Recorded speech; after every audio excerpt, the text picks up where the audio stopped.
row. Quartararo, Vinales and Pecco Bagnaia closely pursued by Rossi.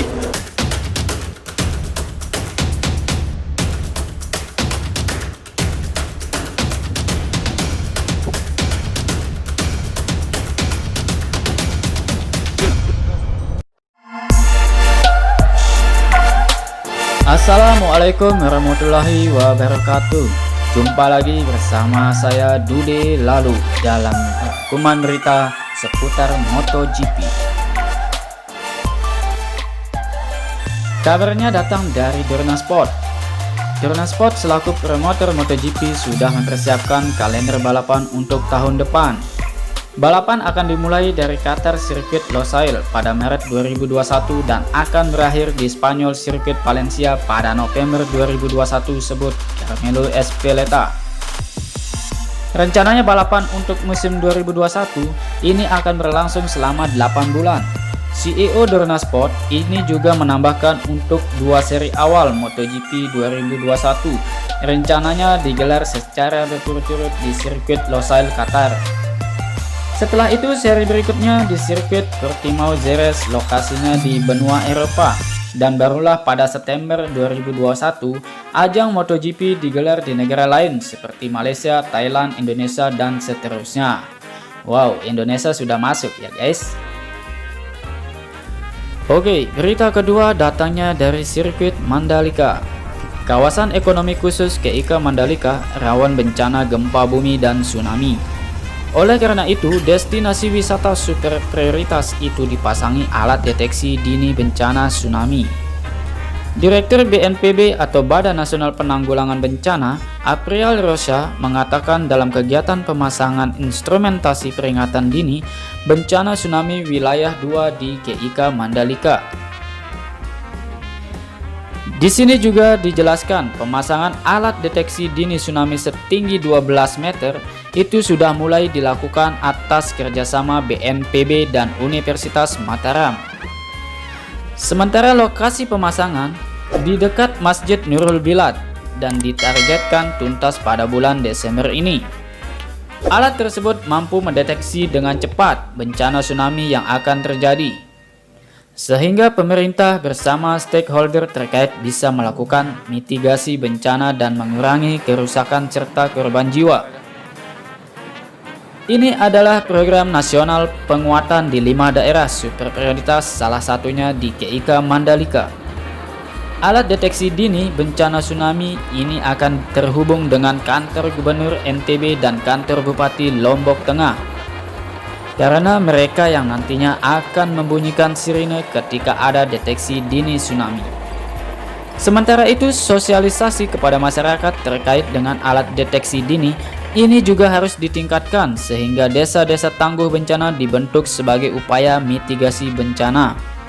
Sementara itu, Kepala Badan Meteorologi, Klimatologi dan Geofisika BMKG Stasiun Geofisika Mataram Ardianto Septiadi mengatakan untuk mendukung deteksi dini bencana tsunami ini, BMKG melakukan penguatan di dalam monitoring di dalam memberikan informasi mengenai gempa bumi dan tsunami.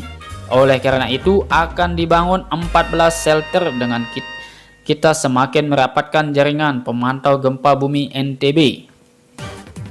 Wow, semakin berbenah juga ya NTB.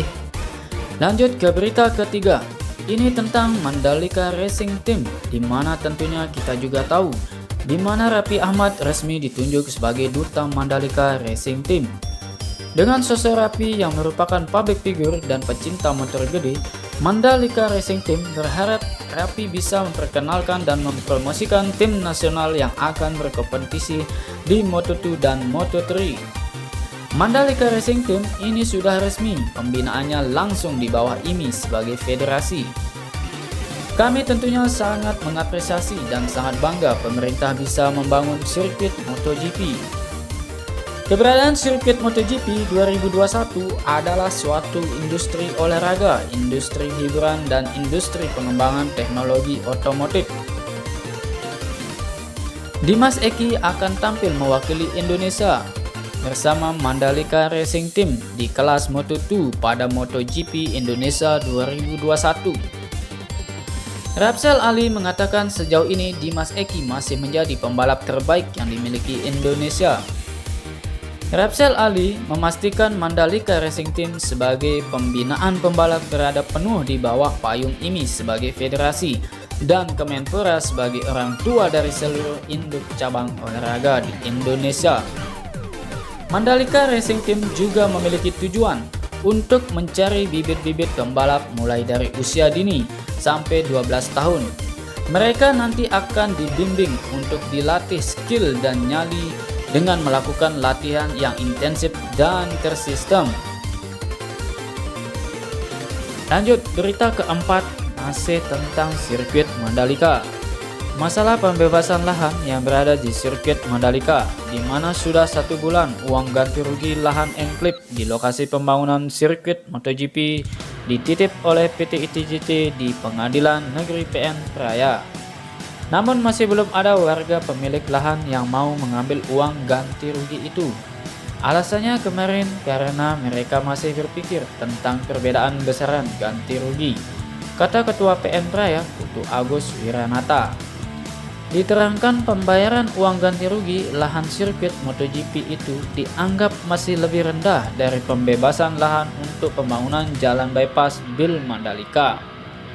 Seperti harga lahan di wilayah Dusun Songgong sebesar 200 juta per harinya, sementara lahan di sirkuit MotoGP rata-rata dibayar 100 juta per harinya. Nominal belum sesuai, mereka masih bersikeras dengan harga yang dimau. Disebutkan PT ITJC berencana menitip uang ganti rugi di PN Praya sebesar 43 miliar untuk 15 orang pemilik lahan. Namun pihaknya baru menerima sebesar 32 miliar untuk 15 orang pemilik. Hingga saat ini uangnya masih tersimpan di PN Praya hingga masyarakat mengambil uang itu. Dia juga menegaskan bahwa konsinyasi di PN Praya adalah langkah terakhir. Warga sudah diberi waktu untuk melakukan upaya hukum 14 hari setelah musyawarah ganti rugi yang telah dilakukan bersama Pemda pada bulan April lalu. Namun itu tidak dilakukan. Itu tidak dimanfaatkan oleh warga. Oleh sebab itu, PT ITDC tetap sah secara hukum melakukan pembangunan di atas lahan enclave yang pembayarannya sudah dititipkan di PN Praya. Oke Sobat Mania, ya kita berdoa saja agar semua ini selesai dengan lancar dan dengan damai. Lanjut, berita kelima tentang sarana penunjang seperti hotel dan resort sudah mulai dikerjakan seperti Pullman Hotel, di mana Pullman Hotel yang rencananya memiliki 265 kamar dan terdapat 6 lantai, ini kemarin pengerjaannya sempat terhenti dikarenakan masalah carut-marutnya tentang kepemilikan lahan.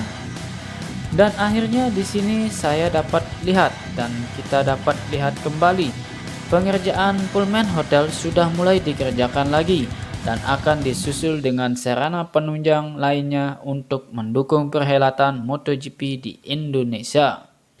Oke Sobat Mania, di sini kita doakan saja biar semuanya berjalan dengan lancar dan selesai sesuai dengan rencana yang sudah ditentukan. Oke Sobat Mania, jika Sobat Mania suka dengan konten atau berita yang saya berikan bermanfaat buat kalian, jangan lupa like dan subscribe-nya ya.